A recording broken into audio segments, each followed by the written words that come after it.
Good morning, good afternoon, and good evening, everyone. Welcome to the 38th episode of the CVC Insider Series, a bi-weekly series interview with Nicolas Sauvage of TDK Ventures, where top CVC practitioners offer advice and best practices regarding common challenges encountered within corporate venturing. I'm your host today, Omaira Fakhri. I'm part of the 500 Global Ecosystem and Global Market Development team, a venture capital firm with more than 1.8 billion in assets under management that invests early in founders building fast-growing technology companies. We focus on markets where technology, innovation, and capital can unlock long-term value and drive corporate growth. Featured today on our interview is Andrea, course principal from Shell Ventures. Off to you, Nicolas. Thank you very much. Thank you, Mira, and thank you, 500 Global, for this series of interviews with top practitioners in corporate venturing. Today, I know already is going to be a very, very fun interview. Andrea, do you mind spending maybe 5-10 minutes to introduce yourself and your journey into corporate venturing? Absolutely. So thank you. First of all, thank you so much for inviting me. I feel extremely honored to be part of the series. So as you know, Omaira mentioned, I work for Shell Ventures, which is the venturing capital arm for Shell. My journey is quite an interesting one and quite long, so I'll try to make it short and summarize. But for the audience who don't know me, my background, well, I'm originally from Colombia, South America. My background is purely technical. So I have a degree in physics engineering. And then after I graduated from physics engineering, I decided to get a master's in aerospace engineering because my dream was always to be an astronaut. So I moved from Colombia to the US. I got my degrees and I thought that's all I needed to get a job at NASA and work in aerospace. But to my surprise, that was not enough. I realized that I was born in the wrong country and I couldn't get a job not only at NASA, but nowhere. No aerospace company would hire me because I didn't have a green card. I couldn't get security clearances. I just could not get a job in the aerospace industry.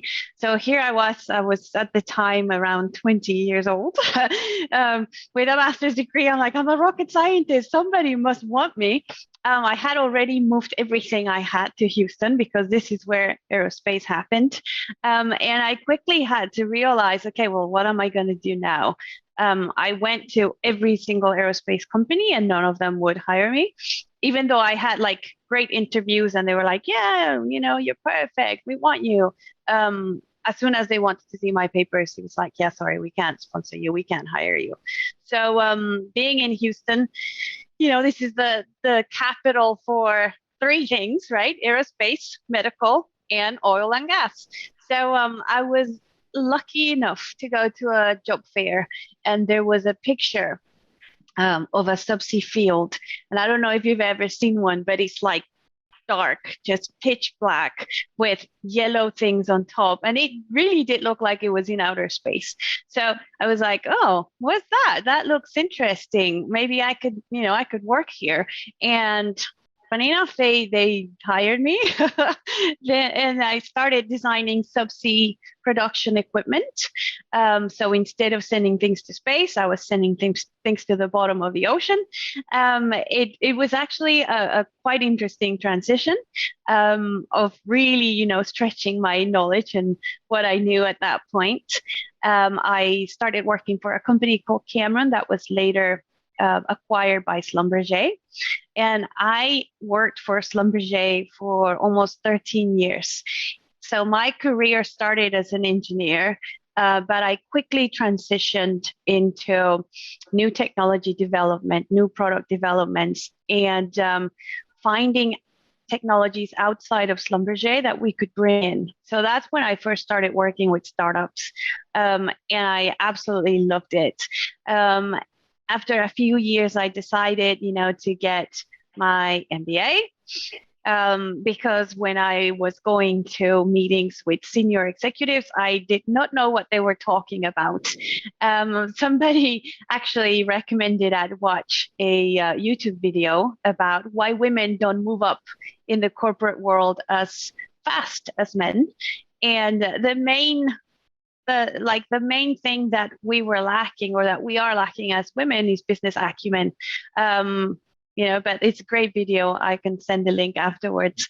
And we can add it to the YouTube comment afterwards. Perfect. Yeah, it's a great YouTube.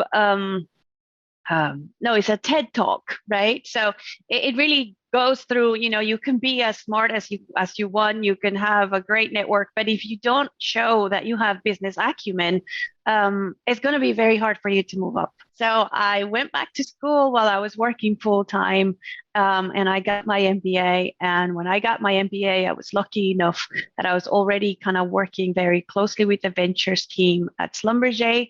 And there was an opportunity because someone had left. So I got a job doing ventures at Schlumberger, which is really when I started learning about the venturing world. And after a couple of years working with them, I was offered a position at Shell. And the reason that I changed positions was really, I loved my job at Schlumberger. I have nothing bad to say about them. I really, really did love my boss and my colleagues. But I wanted to have a bigger impact in the energy transition. And I thought that moving to one of the big energy companies would give me this opportunity. So that's kind of how I went from, doing rocket science to venture capital. And it's funny that, to me, because a lot of people, and you mentioned that a lot of the audience is going to hear about, how do I get into venture capital? This is a question that I get all the time. So much that I wrote an article that I posted on my LinkedIn, just explaining, like the main 3 things that I did to get to where I am today and how I was able to pivot. Because I think a lot of people try to see a straight line from where they are to where they want to be, and it's never a straight line, right? You're gonna have to go in a weird pattern and learn new things, and then go back and then go back up, and so it's definitely interesting to see all the different backgrounds that there are in venture capital. So that's my story. I like the rocket analogy, where today you're looking to invest in rockets and entrepreneurs who are going to have really meaningful projects that will scale impact. But I have to ask now, what are these 3 things that you wrote about that really was important for this pivot?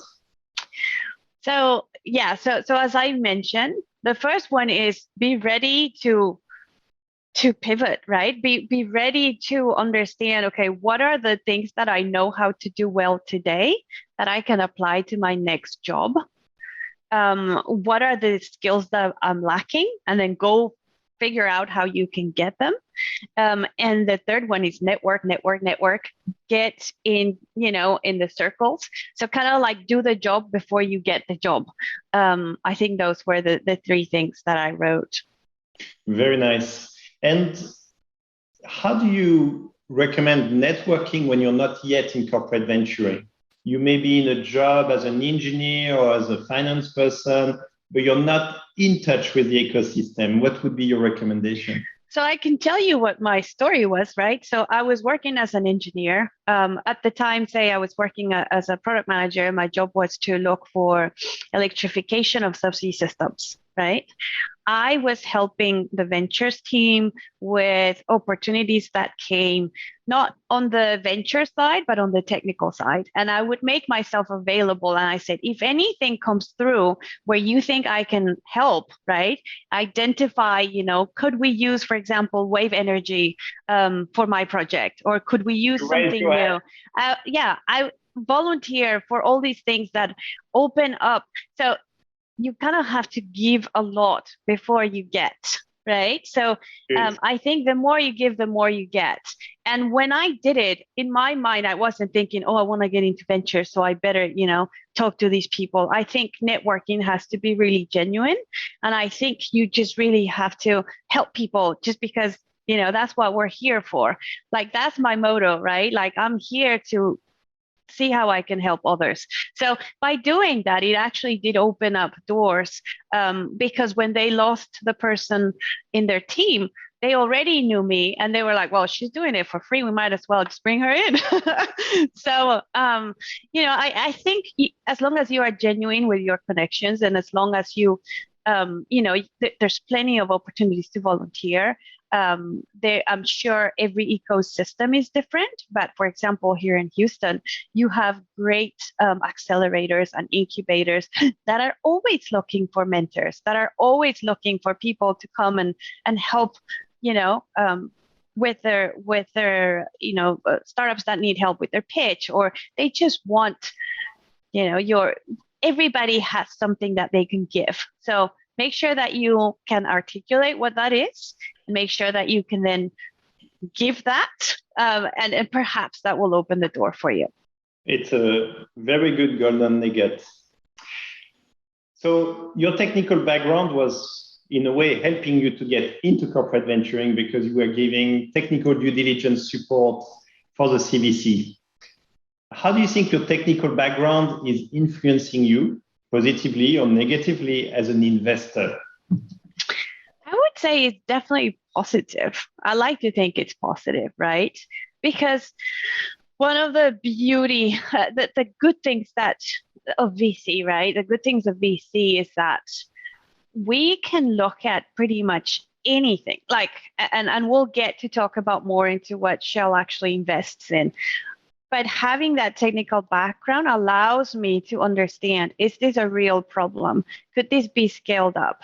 How easy would it be to implement, right? And coming from that background, I can tell right away, oh, this is going to be, this is a winner, or this is like, oh, this is going to take years before, or maybe they don't really understand the sales cycles that they're, going to be facing, or maybe they're too optimistic, or maybe, this is a great, technology disruption. So I think it definitely helps having that technical background. But again, what I think the key is to make good investments is, in my opinion, having a diverse background. So not just people with technical backgrounds, but then having people with different backgrounds, right? With sales backgrounds, with, banking backgrounds, people that would look at the deal with different lenses. That's what really makes a good deal. If the whole team had the same background that I did, then we would be making horrible deals. I think, we make each other better. Yeah, the way I like to think about it is, if everyone thinks the same as you may have 5 people, but you only have one brain. But exactly. So yeah, so diversity, is not only the right thing to do, but I always like to say is the smart thing to do, because by having a diverse team, you really, really look at the different angles of a deal, and somebody might see something that you have missed. So let's touch on diversity, which I know you care a lot. And there are a lot of ways to think about diversity, but I want to start with the diversity of thoughts and then to expand beyond that. How do you look at recruitment when you think about diversity to make sure that someone who's joining the team really adds something more versus being the same as someone else? How do you do that? It's a really good question. And the short answer is, I personally don't recruit people for our team. We have, our senior management that do that, but they are very much aware that this is something that we need to do, that is the right thing to do. So there are a lot of programs. I feel very happy with the way that Shell does diversity. If you look at our team, so we have over 30 investment professionals all around the world. It's a very diverse team, not only of thought, backgrounds, but also, race and sex and, religion. So we are a very diverse team. So how do you go about it? I think you need to be very much mindful that that's what you want to create. You have to create a culture where people feel included, right? So if I have actually looked at places, that everybody looks the same, right? And there's no one that looks like me, right? I'm less likely to want to work in a place like that than, if I see, okay, well, this team is kind of like different. I could fit in, right? So it's easier to see yourself in the team when you see that there's people that look like you. Same with senior management, right? And I think there's still a lot of work that can be done. Lots of work that can be done. There's a lot of room for improvement, but we really are trying, right? So it's all about making sure there's a fine line between making sure that you get the right candidates with the right talent and the right qualifications, because you also don't want to feel like, oh, they just hired me because I'm a woman, right? So you don't want to be just the one woman in the team and they don't listen to you. They just hired you because they had to check that box. So it's something that, I think corporations and everybody's still kind of trying to figure out. I mean, not to get political, but it's what's happening in the US with the Supreme Court nominee, right? Yep. People are like, oh, why does it have to be a Black woman? And it might be the most qualified Black woman in the US, but people are going to complain. So it's like, it's a sensitive topic. What I find useful is not to rush recruitment. You take your time to have a very good pipeline of candidates, but you should choose really good candidates. Yeah, and the thing is, there are plenty of candidates, that are qualified, that are diverse, and I think that's what more companies are seeing. So it's all about making sure that you are taking care of those biases that are in most cases unconscious. So once you take out that bias, and there are ways where you can, for example, write a job description that is not gender biased. So doing things like that, right? Yeah. And then just making sure that you have a process that's almost blind to these biases until the very last minute allows you to not only get the best candidate, but to get, the diversity that you're looking for. You remind me of something, so I'm going to give the tip today.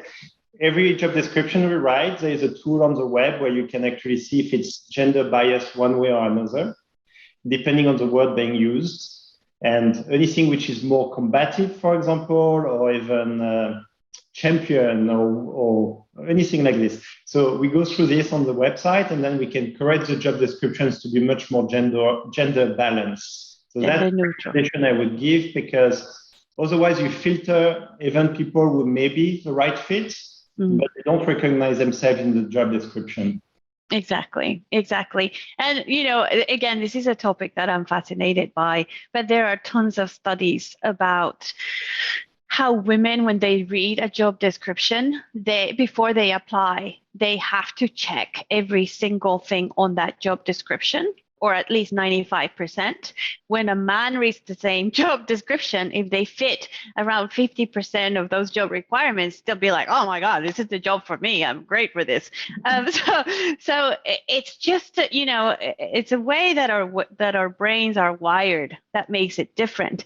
But the reason why it's so important as well to have the right team making the decisions is because you can see on the other side, right? When you look at the amount of money that is going to minority founders, right?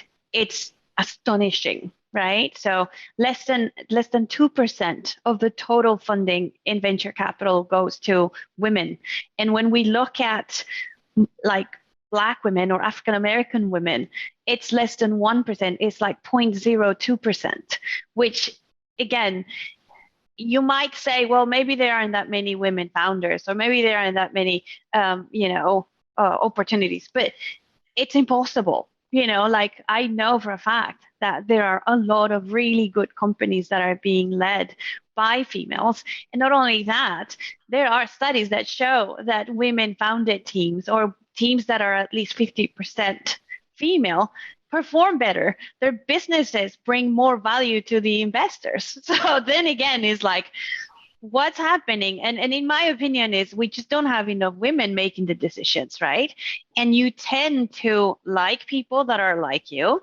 You tend to connect to people that look like you. Therefore, you trust them, and you're going to invest in people that are similar to you. So if 98% of VC firms hire the same usual suspects, that's where the money is going to go. Yeah, no, absolutely. And I think that's where the recruitment of the investing team really matters.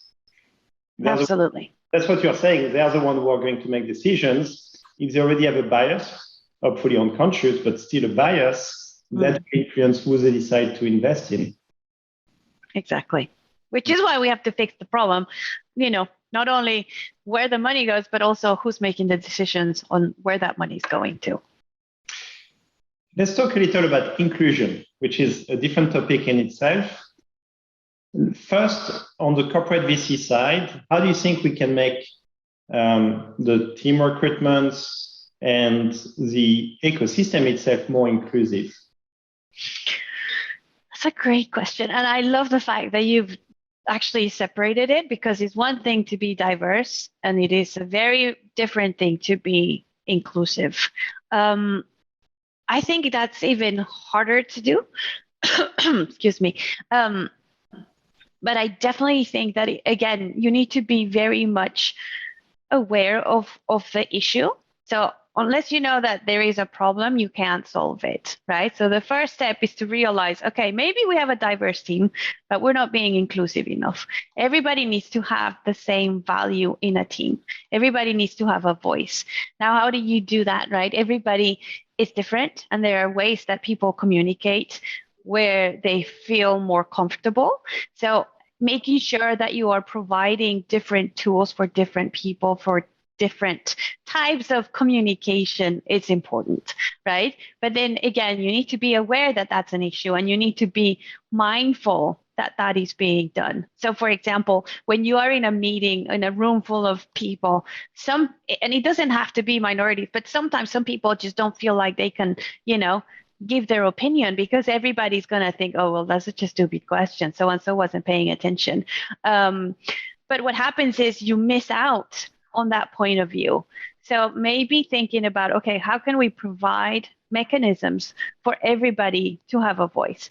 Is it maybe an email? Is it maybe, pre-read? Is it maybe, we do a follow-up, or we do a one-on-one afterwards with whoever doesn't feel like speaking up? But it's providing a space that feels secure, where everybody can have a voice. I think it's, in my opinion, the key to inclusion. And in a way, you can do well on diversity. If you don't do well on inclusion, you kind of miss the point.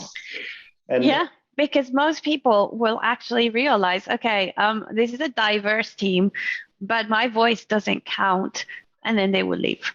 And you see that happen all the time. Yeah, I like the example you gave about taking time after the meeting to talk one-to-one. Do you have other tips you can give in terms of making the workplace more inclusive? Especially right now, we're kind of a transition between remote only to now becoming hybrid, which creates even new challenges. Yeah, so one of the things that I have loved about the pandemic is that it actually shows people that we're all human. When you have the pets walking in front of the computer, and the kids and the dog, it really puts people in a much more vulnerable kind of light. And I think that that's what is needed. I do think that flexible hours, remote working, things like that, definitely help women for sure, right? Because it's like, for me, for example, right, I need to get the kids ready, say, from 7 to 8. I can't have meetings from 7 to 8, but that can't be held against me just because I need to do that, right? I can, however, put them to bed and work from 9 to 10 p.m. So it is really just making sure that you trust people. So like, in order for remote working to actually be efficient, you need to trust your team. You can't be like, oh, it's 8 a.m. Why is she not online? You need to be able to trust your team, and then you need to be able to just communicate what the expectations are, right? Because you also don't want somebody that never joins any meetings and it's always taking time off to take naps. I don't know, but it is. I do think that we as women take a lot of the workload at home, and I would like to think that that is changing and we're moving more to a 50-50. Most of my friends are actually really good dads as well. It's like, okay, I drop them off, you pick them up, things like that, or I cook, you clean. And I think those things, they don't have to do so much with work, but when it comes to the workload, they do help, right? Because if I'm not happy at home, or if I have 1,000 things to do at home, I'm not going to be as productive in my day-to-day job. Yeah, that makes total sense. And how do you see the transition back to a hybrid mode? What do you see as the challenges and maybe the opportunities? I think the world's going to have to adapt for sure. It's funny you mentioned that, because a lot of people I talk to, so you have like the two camps, the people that are dying to go back to the office because they miss that human connection, or they just can't work at home, whether it is because they have, kids or pets or whatever. They really want to go back to work. And then you have the people, I like to think that's me, but don't tell anyone. Well, you're on YouTube, it's a bit too late. Yeah, just everybody that listens to this recording, just don't say anything. But I love working from home. Like, I am so much more productive working from home. And even though I do miss like the face-to-face interaction, I can do that by going to have coffee with somebody or going to lunch with somebody. I don't necessarily need to be in the office to do that. But I understand that some teammates do. And the way that I've kind of think about it is, when you are working together as a team, the productivity might go down, but the creativity goes up. Because if you think about all the conversations, and you have coffee, and then, you take a break, and then you go to lunch, creativity definitely goes up when you're working as a team. But in my case, I know productivity also goes down because you're spending so much time talking to others that you don't do your job. For me, it's like, I sit down when I'm at home, I do my job and I get it all done. But then I'm missing that additional point of view from my colleagues, who might say, oh, have you thought about this? Or I'm working on this deal that's similar, and we did this. So to your point, hybrid might be the way forward. And I think what will happen is, we might realize that we will be going to the office 2 or 3 days a week, but it only makes sense if everybody's going on the same day. It doesn't make sense to go to the office when there's nobody there. Or if we're going to go to the office and still be sat down in front of our computers doing Zoom meetings. So it's like, you need to make sure that it's going to be productive. Yep, I agree. So actually our policy at TDK Ventures, once we go back to the office, is Monday afternoons and Thursday afternoons, everyone in the office. Beyond that, it depends on whatever people want to do. That's good. So we talked about diversity and inclusion for making better decisions. Let's now move to investment and how that drives better investments. Can you talk about maybe the differences between how investments were made at Schlumberger Ventures and how it's made in Shell Ventures in terms of decision making, and what you learned from both and what was good to take from both? Yes, that's a great question. So extremely different. So starting from the fact that the venturing team at Schlumberger was 3 people. So we had to do everything. So it was an amazing learning experience. We had to do everything from evaluating the opportunities to finding them, to negotiating, to doing the finance models and doing the implementation, doing the portfolio management. Like, it was a very small team, but we all knew what each other was working on. And it was extremely strategic. And we, a lot of our investments, we actually couldn't even talk about because it was so strategic that we didn't make them public. Versus Shell, which is, a much bigger fund, much bigger company, much bigger venturing unit, 80 plus investments. 10 plus funds. We have a 1.4 billion fund that was just announced that we will have to spend in the next 5 to 6 years, which is amazing, right? Amazing. So, and it's all going to be focused on clean tech, but the decisions are made, very differently. So it's not like at Schlumberger we could close a deal if we wanted to in about 3 weeks. At Shell, of course, because of the level of detail that has to go into it, and because we also like to make sure that we have business buy-in for most cases. It tends to take a little bit longer. So I would say that those are the main differences, right? But what I love about Shell is that they are focused on helping the startups.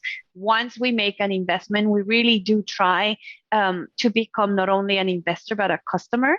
And, we have several companies that have deployed their tech through Shell, and that's what we like to see. And I think it's interesting because you have many CVCs that need business buy-in and some that don't. And you nearly have these two camps where one believes it's the only way and the other one. But actually, the business buy-in allows for more value or more guaranteed value afterwards, because you kind of created the goodwill and the conviction that there was a win-win, a fit. Yes, and I agree with that. And I think that's what makes Shell like a good partner, because once we find that strategic, alignment, and we find like the right business stakeholders, it makes it easier, right, to then go ahead and deploy the tech. The trick is sometimes the business might not be aligned, or there's a conflict of interest, right, between the business and the startups, where we think, well, we should do this outside, and the business might think, well, we're better off doing it inside. And that's what the biggest challenge would be, I think for a corporate that puts a lot of emphasis on that business support. The way that we manage to solve that conundrum is we actually have different types of deals. So we have deals, we have 6 or 7 boxes, but we have, so we put deals in boxes. Some deals require more business support than others, right? If it's something that we think, okay, this is short term, this is something that we should definitely have a deployment value for, then we need a strong business support, versus something that is maybe Horizon 3, where we think as venture capitalists, this is where we need to be investing today, even though the business might not have a specific reason for it. So say in like blockchain or crypto, right? This is something that's interesting. This is something that's starting to move, even like carbon accounting. Can we move faster and just put it in a box where we don't need business support, but we think that it, maybe we're ahead of the business, and maybe in a few years they'll be like, oh yeah, we want to use them, because we don't move as fast. And to be ahead of disruptions. Sometimes disruptions are 5 years further away, but you want to prepare 5 years early. Exactly. And it's the innovator's dilemma, right? So when you are at the best of your game, I don't know if you've read that book, but when you are at the top of your game, it's hard for you to think, well, this is how I'm going to fail. This is how I'm going to fail. You're focused on making the best and doing what you know how to do. So I think that's where venture capital is super important, and is important for us, because we're not like in the business, we're looking outside. We're looking at what's coming up. What are others doing? What are some of the trends? Where's everybody else putting their money in? So I think that's the great value that a venture capital arm brings to corporations, is that external view, and maybe saying, hey, don't be like Kodak. Something might change.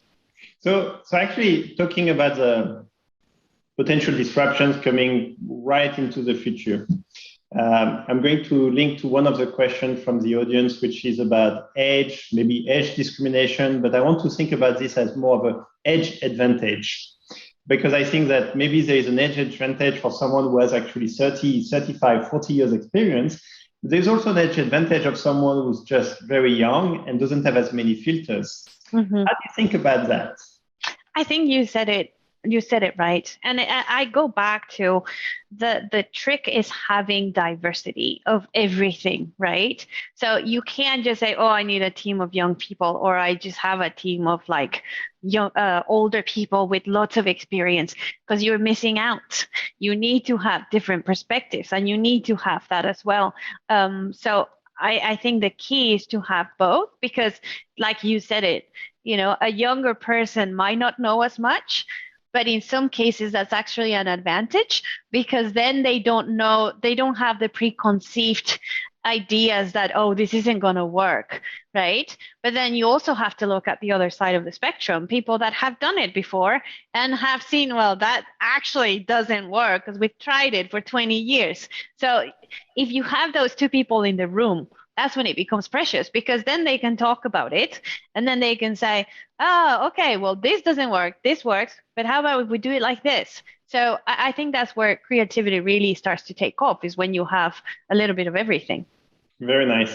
So one of the things we try very hard with 500 Global is to have diversity of practitioners we interview. And so we talked about the very junior and the very senior, and then we have in the middle. And so I would like to ask you about your role as principal, but not necessarily your role, but what do you think makes a principal really impactful in an investment team? What does a principal should do really, really well to really move the needle? Oh, I wish I had an answer to that question. Let me think about that one. So it's obviously, the obvious answer would be, we need to be really good at picking the right deals. Mm-hmm. I think in venture capital, there are two ways to fail. You either pick the wrong deals, or you are not in the good deals, right? So as a venture principal, I think the key would be to, number one, understand the trends and understand when maybe there's a bubble, right? Because there can be a lot of, a lot of hype. So hydrogen, in my opinion, right? There's a lot of hype about hydrogen going on. There was a lot of hype about clean tech 10 years ago, right? And it's just really understanding, is this for real? Is this a real trend? Is this a real market? Who are the customers? What is the problem? And the number one reason startups fail is because they're not solving a real problem, right? So I think two things. If you're solving a real problem and you have money, you'll be a successful startup. Yeah, very true. So I'll park the questions about clean tech, climate change for the end. But tell me about sourcing projects, sourcing startups. What would be your tips, your best tips, what you've seen working really well? Network.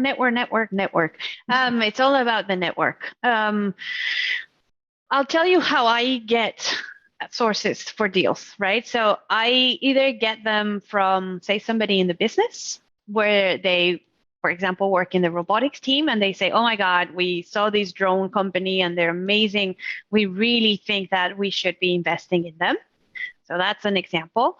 I get just cold emails or, cold messages from LinkedIn. Sometimes they actually turn out to be something good. I'm not going to say that we have a high probability of success with those, but there are cases when they're actually legitimate.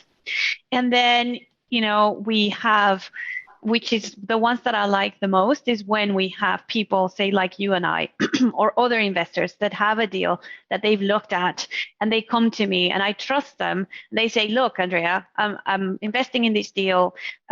We think Shell would be a great partner. Do you guys want to come in? Right. So those are kind of like the three ways. Of course, you have like bankers that reach out to you, and things like that. But I think for me, knowing who else is investing is huge, especially if it's coming from somebody that I trust. I try never to send a deal to somebody that I know that I wouldn't invest in, right? Because I don't want to ruin my relationship with that person. But if it's a deal that I got that may be the wrong stage or might be too far from our strategic investment areas, but I really like the team, then I would like to send it over, to you or somebody else. I keep a list of other investors and what they invest in, so that if I find a deal that I really like but I can't invest in, then I send it to them. And I expect them to do the same. So, I would never send a bad deal somebody's way, or what I think it's a bad deal. I think it's a good granularity you mentioned, because I've seen many that only send once they've decided to invest. But some teams deserve to meet with other investors, but they're not in your investment thesis, they are too late, they are too early, there are different reasons you can't invest. So that makes total sense. I also liked what you said about sometimes you get people reaching out to LinkedIn and it turned out to be good. And if we're serious about diversity, we have to give a chance for people to reach out directly to you. Yeah. And so for me, that's the network, but keep the door open for people reaching out directly to you. Absolutely. And like I say, I do try to go through every LinkedIn message that I get, whether it's a quick no or like send me your pitch deck and I'll have a look. But I will try to get back to everybody. I try to make that a point. And if I haven't gotten back to you, just reach back to me. So I'm going to call this the best practice of this interview. I think this is really something I think we need to do, and it takes time. This is not a free time where we could do something else. It really takes time to respond to every entrepreneur and to get a review of them. But that's how you give a chance for everyone. Exactly. And I forgot to mention this during my intro, but I do care so much about diversity that along with my husband, we started our own investment firm. So we make angel investments. It's called Courts Investments because we don't have any creative ideas. But that's another way. So like I do get a lot of people contacting us through our website and sending opportunities just to invest as an angel investor. And I focus specifically on minorities, right? So whether it is race, gender, or even for me, like entrepreneurs that are foreign born to the US, because that's a subject that's very near to my heart, right? I feel like, those are the people that need the most help, that might not have the right network to go after, especially in the early stages of investment, right? Because when you're born in a rich family and your dad can give you $1 million to start your business is a very different story than when you are an immigrant moving to a new country and you have nobody to help you get this business off the ground. So that's the main reason why Course Investments was born. Would you argue that it's actually a positive signal, the hustle? You mentioned earlier the business acumen. You're talking about people who have to go even through more hurdles and challenges to even get a business started. Yeah. So, not everybody starts with the same. Not everybody starts at the same, starting line. Yep. So we have to make sure that we help those that are starting from behind. So we talked about sourcing projects, selecting smartly the projects, but then you still have to win the project. You still have to be picked. And clearly you have a big brand, Shell, behind you, and you have the businesses that if you secure the BuyIn means you are going to add value. But how do you work on winning these projects, making sure you're part of the syndicate? Again, that's an interesting question. So maybe I should start by telling, because I know we're almost out of time and I still haven't told you what Shell Ventures invests in. so it might be a good time to start talking about what we invest in, and then I'll tell you how we get in. Okay. So we have three main verticals, right? We have what we call our resources and environment vertical, and that includes everything from carbon capture to hydrogen to biofuel, circular economy, carbon accounting, anything like that will fall under that vertical.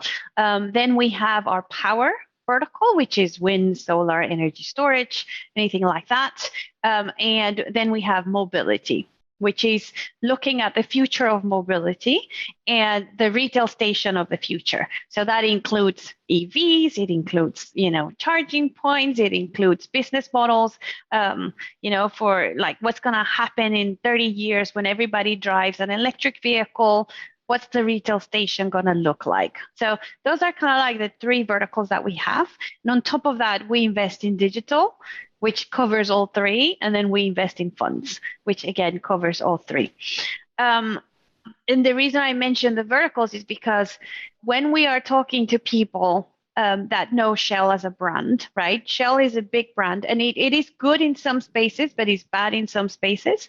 When we're talking about, say, clean tech, we want to come in as investors. We're seeing more and more the hesitation of, well, why should I take money from oil and gas? You guys are the devil. And I think people just don't realize how much and big corporations like us are needed, not only to make it successful, but to really push the energy transition, right? We are committed to lowering our carbon footprint, and not only our carbon footprint, but also our customers' carbon footprint. We have to do this, right? So we are in a time crunch, and one of the ways that we can actually help doing this is by making these investments, right? We need to ensure not only that our operations are cleaner and more efficient and safer, but we also have to ensure that the products that we're making for our customers are greener. And I think that's the biggest challenge that we're faced is, the world every day requires more energy, but every day needs to be cleaner, right? So it's like, how do we provide enough energy? Because everybody loves energy, but they hate oil and gas. So it's like, how do we ensure that they associate what we're doing? We really are providing energy and looking for sources of clean energy, green energy that are sustainable for the future. So making sure that they understand, we're in it, we're all in it together. There's not one solution to the problem. Wind is not going to solve the problem alone. Solar is not going to solve the problem alone. We're going to need a series of solutions in order to solve the energy problem. And who best positioned to do that than the companies like Shell that have been doing this for hundreds of years. And I think that's why we should be excited about Verdagy, the green hydrogen electrolyzer company. So there are many startups that are really right where they need support and support from companies like Shell that can really help them accelerate. You talked about clean tech 1.0 10 years ago, clean tech 2.0 now. Why do you think clean tech 2.0 is different and will be successful?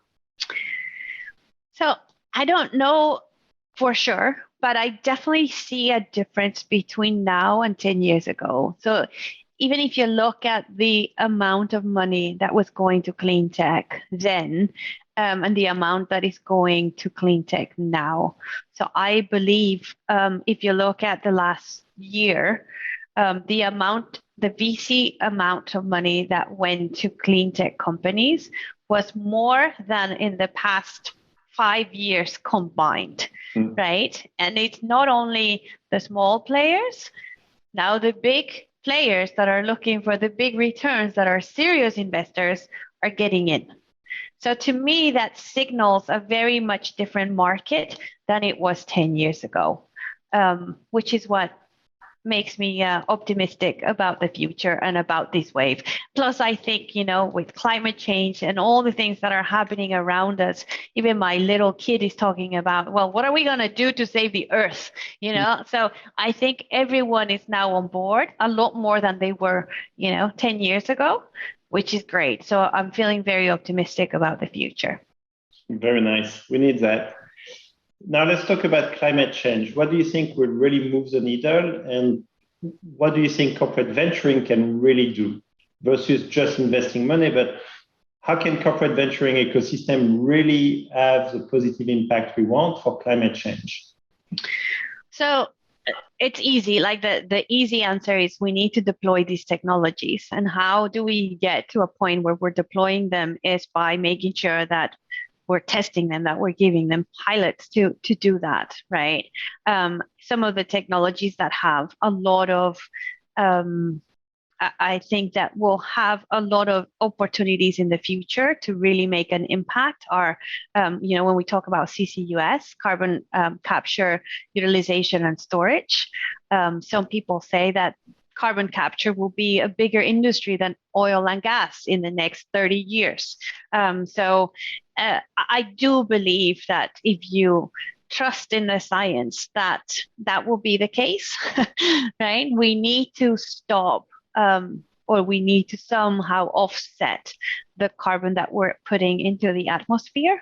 So I do think that there are several opportunities for us to not only work on these projects more closely, but also start developing those technologies more efficiently, not only for oil and gas, but when you think about the hard to abate sectors like construction, like agriculture, like aviation, those are all things that we need to start thinking about today. And as I mentioned before, this is not an easy problem with just one easy solution.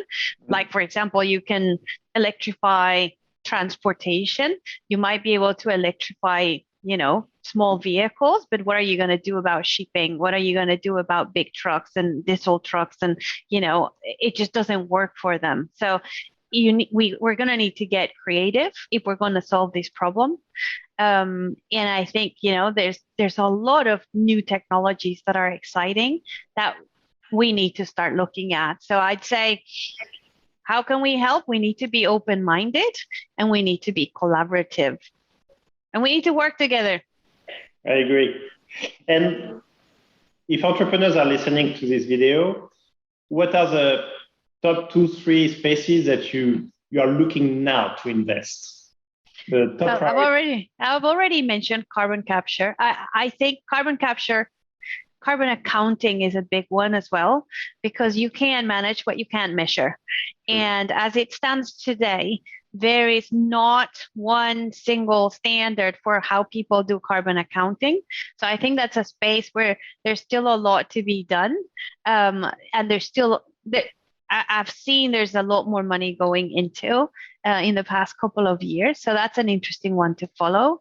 Hydrogen, I like to see what happens. See if the hype is real. I personally, I'm very interested in nuclear because I do feel like nuclear is the cleanest and safest way of giving clean energy to the world.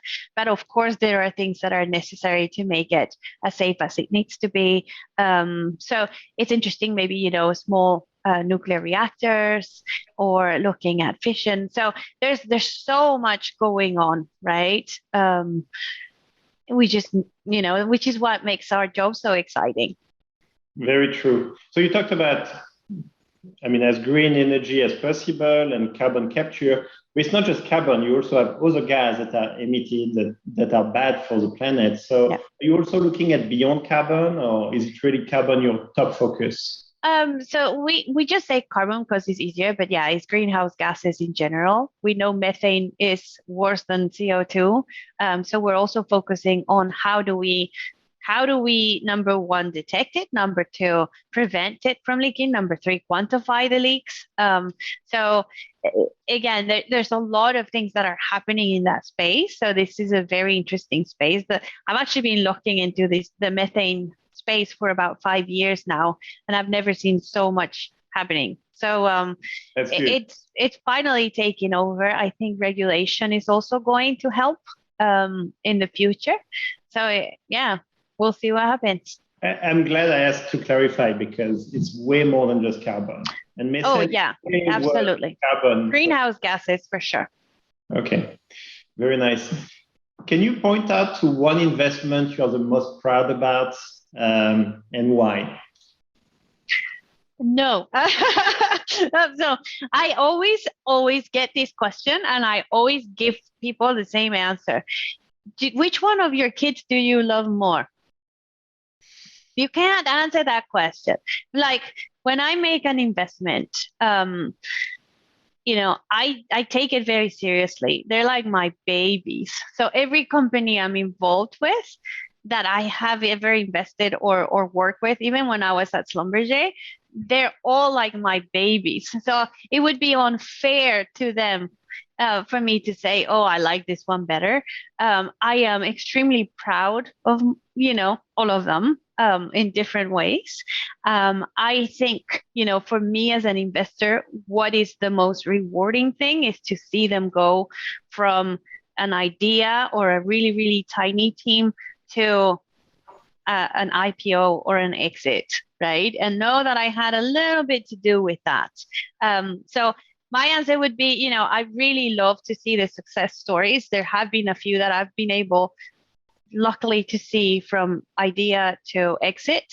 Those are definitely my favorite ones. That doesn't mean that, the ones that we still have that might be struggling, or need more help are not as good. But, I love them all. I wouldn't have invested in them if I didn't believe in the teams. Okay. But sometimes things change, and then you still have to allocate your time between all your projects plus new projects. So how do you handle the teams you really love, but they don't perform? Let's ask a tough question. Yeah, that's a tough question. It's like when you have a troubled child, right? It's like you still love them, but you're like, oh, please, no, not again. It's true. So like my day only has so many minutes, right? And I have to allocate them based on, I'll give you as much as you give me. That's what I do. So if for example, if I'm talking to a CEO and I notice that he's not even listening to what I have to say, then why am I even having the conversation, right? And I would probably just stop like trying to help. The opposite is true, right? If I used to have I still do have weekly calls with some of my CEOs. I even did a PowerPoint presentation for one of them once and helped them with their deck and helped him, practice for a pitch presentation that he was doing. Like if I know that they're taking that advice and appreciating it, I will give them more versus, if they're just thinking that it's a waste of their time, well, it's a waste of my time. This is really nice. I think it's a very good tip to entrepreneurs, which is take advantage of your investors, but take their feedback seriously, because then they will give you even more. So I think that's actually a really good way to end our interview, which is ending with a tip for the entrepreneurs. Unless you want to add one more tip that you would want to. My last tip on that topic, right? The way I see investors in the company and the management teams, the relationship is very much like your relationship with your parents.